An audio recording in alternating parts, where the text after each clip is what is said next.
Welcome to World Cinema Reviews. This is your host, Frank the Vamp. And as you notice, I have a background. Yes, check this out. And it's my girlfriend that we're going to call her Vampiria for now. So Vampiria, my wonderful girlfriend, gave me, look, for my birthday, she actually went to an artist and actually designed this background for me with some ghouls, monsters, and zombies and dead people, just like I like. She's a keeper, people. Also, she doesn't get scared in scary movies. She's the dream come true, guys. Sorry, she's taken.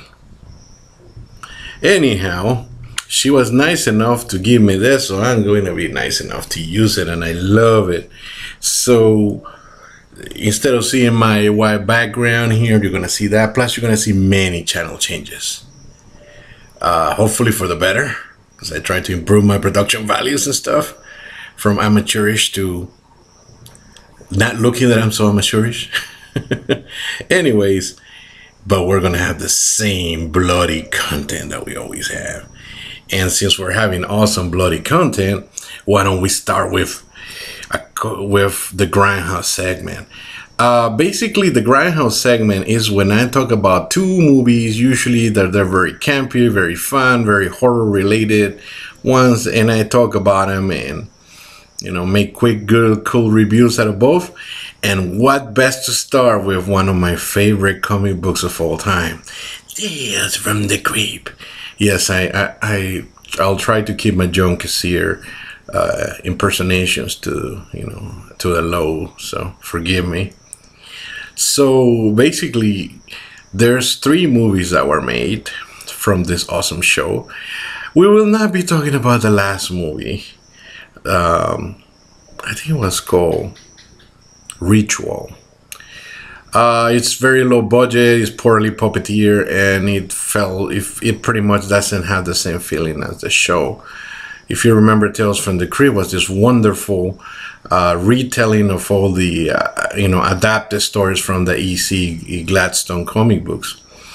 And those were fantastic. Remember the 1950s and 60s monster era, zombies, ghoulish, vampires, werewolf insert here, and many, many dark subjects.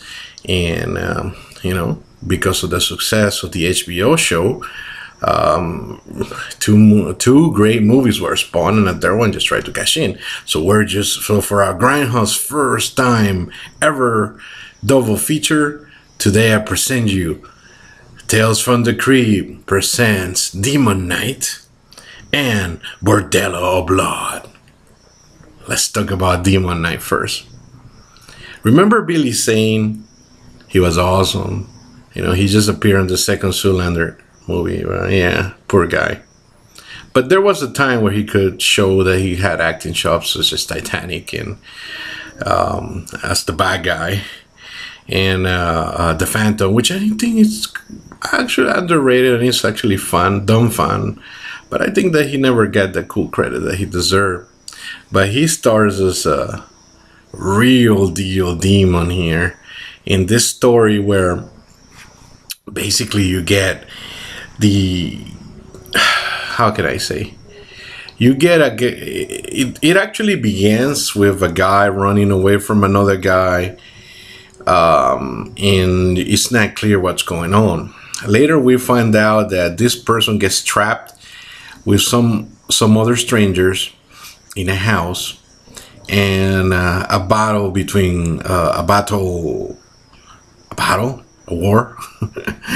between good and evil happens. And basically there's a tale that in the beginning, God had some keys hidden all around the world to protect the light from the darkness, right? And the last key, all but one key, has fallen into the hands of the demons. And if all of them fall into the hands of demons, then the darkness will come, and then we'll all go to hell. And containing inside these keys some of the blood of Jesus Christ. It's hidden by is protected by a person called a demon knight, which changes centuries through centuries, and basically this person is the protector of the key and will pretty much sacrifice his own life to save it. So a whole bunch of guys get trapped with him, and some of them, they're not too happy about that. They're like, well, I'm gonna go ahead and basically give you up in exchange of safety. But of course, as we have learned through many movies and through actual life in many cases, the devil is a liar, and he doesn't really end up to his end of the bargain the best available.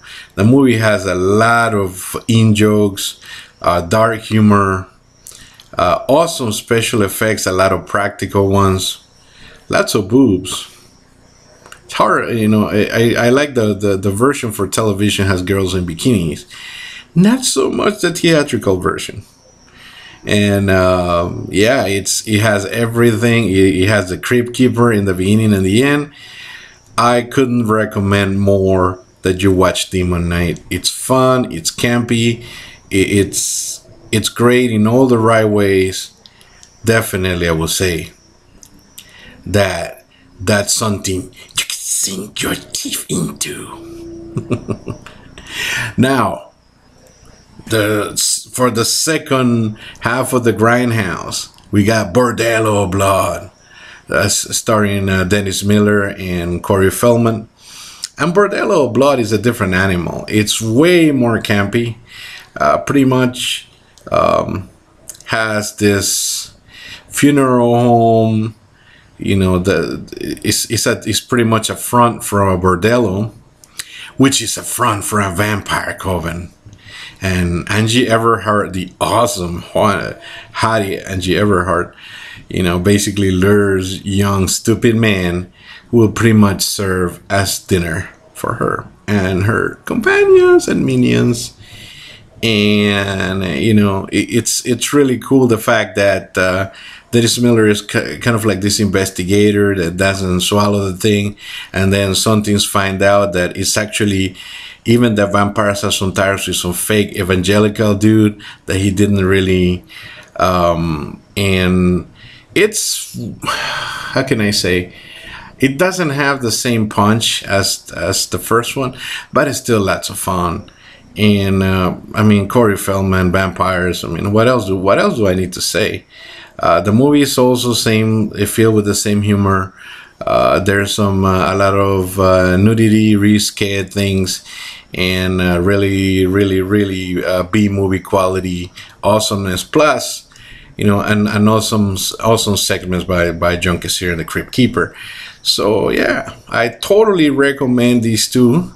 In fact, I think there's a DVD. I don't know if there's a Blu-ray, but I know there's a DVD going around that has them both. I think the copies that I own are, I think I own separate copies of both, I think, but I have to dig them out, and I don't have my shovel right now.